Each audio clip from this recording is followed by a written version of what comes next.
Hi there, আমি সোহাগ from সোহাগ 360। আজকে topic হচ্ছে অ্যাডোবি আফটার ইফেক্টস দিয়ে কীভাবে অডিও স্পেকট্রাম বানাতে হয়, অডিও স্পেকট্রাম অথবা অডিও ভিজুয়ালাইজেশন। আমি কিছুদিন আগে একটা গান পোস্ট করেছিলাম আমার কভার, তো ওই গানটায় আমি এরকম অডিও স্পেকট্রাম ইউজ করেছিলাম। অনেকেই দেখে বলেছে আমাকে জিনিসটা শেখানোর জন্য। তো এই জিনিসটা করা খুবই সহজ, এত বেশি কঠিন না। যারা অডিও স্পেকট্রামটাকে চেনেন না তাদের জন্য আমি আমার ভিডিওটা আবার একটুখানি প্লে করছি। এই যে এটা দেখতে পাচ্ছেন, এখানে যে ওয়েবগুলো হচ্ছে এগুলো আপনার অডিওর সাথে অডিও ব্যান্ডের সাথে ম্যাচ করে তারপরে হচ্ছে। তো এখানে আমি অনেকগুলো কাজ করেছি। ব্যাকগ্রাউন্ডে যে ভিডিওটা দেখতে পাচ্ছেন, ব্যাকগ্রাউন্ডে কিন্তু একটা ভিডিও চলছে, তারপরে এটার উপরে অডিও স্পেকট্রামটা এবং লিরিক্সও আমি অ্যাড করেছি এখানে। তো এখন অডিওটা প্লে করতে পারলাম না কপিরাইটের কারণে, কপিরাইট ইস্যুর কারণে। তো আসুন কাজে চলে যায় সরাসরি। আমি ইউজ করছি অ্যাডোবি আফটার ইফেক্টস সিসি। আপনারা যে কোনো ভার্সন ইউজ করতে পারেন, প্রিটি মাচ সেমই হবে। তো অ্যাডোবি আফটার ইফেক্টস ওপেন করার পরে প্রথমে হচ্ছে আপনি আপনার মিউজিকটা, যে গানটা অথবা মিউজিকটা ইউজ করবেন সেটা ড্র্যাগ করে ক্লিক করে এনে এখানে প্রজেক্টে ছাড়বেন। তারপর MP3টাকে ড্র্যাগ করে এনে এখানে এই যে আইকনটার মধ্যে ছাড়বেন। এটা হচ্ছে নিউ কম্পোজিশন। এখানে সরাসরি একটা কম্পোজিশন ক্রিয়েট হয়ে যাবে এবং লেন্থটা হবে আপনার অডিও লেন্থের সমান। ওকে, তারপরে আমি যেহেতু ওইখানে আমার ভিডিওটা ব্যাকগ্রাউন্ডে আরেকটা ভিডিও ইউজ করেছিলাম যে স্টার পড়ছিল উপর থেকে ওরকম, তো আমি এটা দেখাবো একটা ইমেজ দিয়ে। ব্যাকগ্রাউন্ডে জাস্ট একটা সিম্পল ইমেজ থাকবে। আপনি জাস্ট এইখানে ইমেজটার জায়গায়, স্ট্যাটিক ইমেজটার জায়গায় যে কোনো ভিডিও অ্যাড করে দিতে পারবেন, কোনো সমস্যা নেই। ওকে, তারপরে এই ইমেজটাও আমি ড্র্যাগ করে আনলাম এখানে কম্পোজিশনে এবং এটাকে জাস্ট একটু সাইজ করে দিলাম। ওকে, তারপরে আপনার প্রথম কাজ হচ্ছে একটা সলিড লেয়ার ক্রিয়েট করবেন। ওকে, রাইট বাটনে, এখানে রাইট বাটনে ক্লিক করে নিউ থেকে সলিড, এটা যে কোনো কালার, যে কোনো কিছু হোক, সমস্যা নেই। জাস্ট এখানে মেক শিওর যে comp size, make comp size, এটাতে ক্লিক করে দেন ওকে দেবেন। তারপরে এই যে কালারটা, এটা সিলেক্ট করে রেখে, লেয়ারটা সিলেক্ট করে রেখে আপনি ইফেক্টে যাবেন। ইফেক্টে যাওয়ার পরে জেনারেট, দেন অডিও স্পেকট্রাম। এখানে দুইটা আছে, অডিও ওয়েব ফর্ম আর অডিও স্পেকট্রাম। আপনারা অডিও স্পেকট্রামটা সিলেক্ট করবেন। ওকে, অডিও স্পেকট্রামটা সিলেক্ট করার পরে এখানে লম্বা একটা লাইন আসবে। দেখুন, এখন আপনারা দেখতে পাচ্ছেন কিনা জানি না, এখানে লম্বা একটা লাইন আসবে। ওকে, আসার পরে এখানে প্রথমে অডিও লেয়ারে ফার্স্ট কাজ হচ্ছে এখানে আপনার মিউজিকের যে নামটা থাকবে, এখানে heavy.mp3 আছে, এটা আপনি সিলেক্ট করে দেবেন। ওকে, এটা সিলেক্ট করার পরে এখানে এখন আমি যদি একটু সামনে দিই, দেখুন অলরেডি ওয়েব হওয়া শুরু হয়েছে এখানে, ঠিক আছে। তারপরে এখান থেকে আপনি সেটিংগুলো করবেন। Start frequency and end frequency এটা যেভাবে আছে ডিফল্টে রাখবেন। ব্যান্ড, এটা হচ্ছে এখানে কতগুলো লাইন হবে এটা। তো এটা অনেক বেশি দিলে একটু ঘন হয়ে আসবে, তারপরে আরও কম দিলে কম আসবে। এটা আপনার মতো করে যেভাবে ভালো লাগে সেভাবেই দেবেন আর কি। আর ম্যাক্সিমাম হাইটটা, এটা হচ্ছে কতটুকু উঁচু হবে ওয়েবটা। ওকে, তো এই হাইটটাও আপনার ইচ্ছা মতো করে দেবেন, যেটা যেটা আপনার কাছে সুন্দর লাগে আর কি, যেটা ভালো লাগে আপনার। তো আমি আরেকটু কম দিচ্ছি হাইট, এটা এখানে 29 আছে, এটা হচ্ছে হাইট। তারপরে এই জিনিসগুলো যেমন আছে তেমনই রাখবেন। এখানে কালারটা আপনি চেঞ্জ করতে পারবেন। কালারে ক্লিক করে ইচ্ছা মতো কালার দেবেন, আপনার মনের মতো করে কালার, যেটা খুশি ওইটাই দিতে পারেন আপনি। নিচেরটা ওইটাও চেঞ্জ করতে পারেন। এটা হচ্ছে ইনসাইড কালার, ওটা আউটসাইড কালার, এটা আর উপরেরটা হচ্ছে ইনসাইড কালার। ধরুন আমি এই কালারটাই দিলাম। ওকে, দেওয়ার পরে এখান থেকে দেখুন ডিসপ্লে অপশন। ডিসপ্লে অপশনের মধ্যে digital, analog lines, analog dots, এই তিনটা অপশন আছে। তো প্রথমটা হচ্ছে অ্যানালগ লাইন, এটা দিলে আপনি একটু প্লে করে দেখাচ্ছি। আচ্ছা, ব্যান্ড অনেক বেশি, এই জন্য হয়তো আপনারা বুঝতে পারছেন না, আমি ব্যান্ডটা একটু কমিয়ে দিই।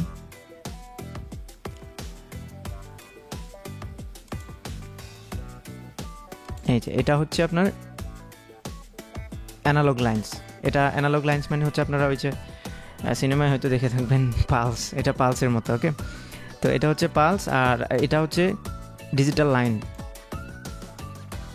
ওকে, তারপরে এটা হচ্ছে লাস্টেরটা হচ্ছে ডিজিটাল অ্যানালগ ডটস। অ্যানালগ ডটসটা দেখতে সুন্দর, এতটা বোঝা যাচ্ছে না হয়তো। ওকে, তো আমি ব্যান্ডটা আবার বাড়িয়ে দিচ্ছি। এখন এখানে আপনার যেটা খুশি এটা সিলেক্ট করে রাখতে পারবেন। আমি আপাতত ডিজিটাল দিয়ে দেখাচ্ছি। তারপরে এখানে হচ্ছে side option, side A and B. Side A B হচ্ছে উপরে এবং নিচে। এখন দুই সাইডেই হচ্ছে ওয়েব, দেখুন উপরে এবং নিচে। এটা যদি আপনি সাইড এ সিলেক্ট করে দেন তাহলে শুধু উপরে হবে, আর সাইড বি সিলেক্ট করে দিলে শুধু নিচে হবে। ওকে, এখন আপনারা আমার ভিডিওতে যেটা দেখেছেন যে এখানে একটা সার্কেল ছিল, সার্কেলটা বাইরের দিকে ওয়েবগুলো হচ্ছিল। ওকে, তো সার্কেলটা বানানো খুবই ইজি। এখানে জাস্ট এই যে এখানে টুলটা দেখতে পাচ্ছেন, রেক্ট্যাঙ্গেল টুল, এটাতে ক্লিক করে ধরে রাখলে তারপরে এরকম 4-5টা অপশন আসবে। এখান থেকে আপনি এই যে এটা এলিপস টুলটা সিলেক্ট করবেন। এলিপস টুলটা সিলেক্ট করার পরে শিফট এবং অল্টার, কিবোর্ডে শিফট এবং অল্টার চেপে ধরে তারপরে টানবেন, তাহলে একটা গোল হবে বৃত্তাকার, এটা সমানভাবে হবে। শিফট আর অল্ট চেপে ধরবেন। শিফট আর অল্ট চেপে যদি না ধরেন তাহলে কিন্তু গোলটা সমান হবে না। ওকে, তারপরে এটাকে আপনি একদম মাঝখানে রাখবেন। মাঝখানে রাখার জন্য এখানে অ্যালাইন এই অপশানটা যদি না থাকে তাহলে আপনি উইন্ডো থেকে এই যে অ্যালাইন এটা ঠিক চিহ্ন দিয়ে দেবেন, তাহলে আসবে। অ্যালাইনে গিয়ে পেজের মাঝখানে, ঠিক আছে, মাঝখানে রাখার পরে এখন দেখুন এই ওয়েভটা এখানে আসছে।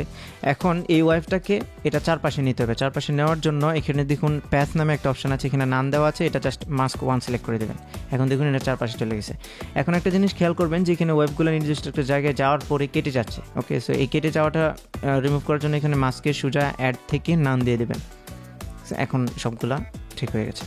এখন আপনি হাইটটাকে আরেকটু অ্যাডজাস্ট করতে পারেন। এখন এইখানে দেখতে পাচ্ছেন যে এটা একটু বাইরে চলে যাচ্ছে ফ্রেমের, এই জন্য আমি হাইটটা আরেকটু কমিয়ে দিচ্ছি।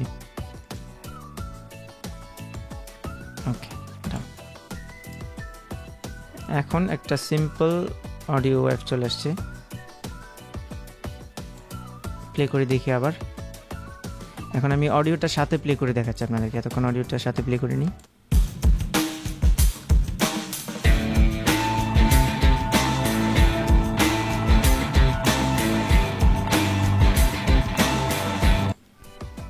ওকে, তো আপনার ইচ্ছা করলে এখন এটাকে আরও সুন্দরভাবে কাস্টমাইজ করতে পারেন আপনাদের মতো করে। এখানে হাইটটা আরও কমিয়ে বাড়িয়ে দেখতে পারেন।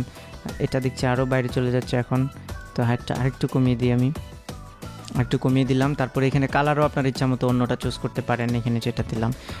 তারপরে এখানে এই হিউটা যদি চেঞ্জ করেন তাহলে কালার ডিফারেন্ট হবে, এক এক জায়গায় এক এক রকম কালার হবে। এই যে দেখতে পাচ্ছেন এখন এখানে এক কালার এবং নিচের দিকে আরেক কালার, ঠিক আছে। এটা দিলে হচ্ছে আপনার র্যান্ডম হয় কালারটা। ওকে, তারপরে এখানে তো সাইডটা দেখালাম। তো এই ছিল একদম বেসিক, অডিও স্পেকট্রামের একদম বেসিক ছিল এটা। তো এই জিনিসটা আপনি এখন মাঝখানে একটা ইমেজ, যেমন আমি আমার একটা ছবি দিয়ে দিয়েছিলাম মাঝখানে, তো এখানে মাঝখানে একটা ছবি আপনি দিতে পারেন। তো এই জিনিসটা আমি আরেকটা টিউটোরিয়াল বানাবো, এই জিনিসটা অনেক লম্বা হয়ে যাবে যদি সব কিছু দেখাই। তাহলে এটা ছিল একদম বেসিক, তারপরে টিউটোরিয়ালটা অ্যাডভান্সড হবে, ওটাতে এখানে ইমেজটা কীভাবে বসাতে হয়। তারপরে আমি ওইটা দেখে আমার ভিডিওতে ছিল যেটা বিটের সাথে সাথে এটা জুম ইন জুম আউট হয়, বিটের সাথে সাথে আর কি। তো আমি ওই জিনিসটা সহ আরেকটা অ্যাডভান্স টিউটোরিয়াল বানাবো, আপনারা কিছুদিন পরে ওই টিউটোরিয়ালটা পাবেন, ওইটা দেখবেন। এটা ছিল একদম অডিও স্পেকট্রামের বেসিক। ওকে, তো আশা করি আপনাদের ভালো লেগেছে জিনিসটা। যদি ভালো লাগে তাহলে ভিডিওতে একটা লাইক দেবেন, কমেন্ট করে জানাবেন কেমন লাগলো, শেয়ার করবেন ফ্রেন্ডদের সাথে। আর এরকম ভিডিও অবশ্যই আমি নেক্সট আরেকটা অ্যাডভান্স টিউটোরিয়াল বানাচ্ছি, সেহেতু সেটা পাওয়ার জন্য আমার চ্যানেলে সাবস্ক্রাইব করবেন। Thank you so much for watching, see you next time, tata.